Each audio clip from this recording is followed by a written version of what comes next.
গোসাইগাঁৱৰ এটা পথৰ বিধ্বস্ত অৱস্থা। গোসাইগাঁৱৰ বালিমাৰী, জয়মা আৰু ভদেয়াগুৰি সংযোগী এটা ব্যস্ত পথৰ দুৰৱস্থা। প্ৰকাণ্ড গাতে ৰাইজক জমৰ যাতনা ভোগাইছে। শ শ ছাত্ৰ-ছাত্ৰী, জৰুৰী সেৱা, সৰ্বসাধাৰণ ৰাইজৰ একমাত্ৰ পথে হৈছে এইটো।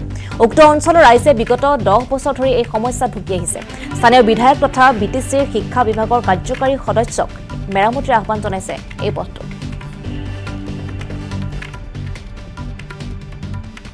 আমি সৰুৰ পৰাই দেখি আছো এনেকুৱাই।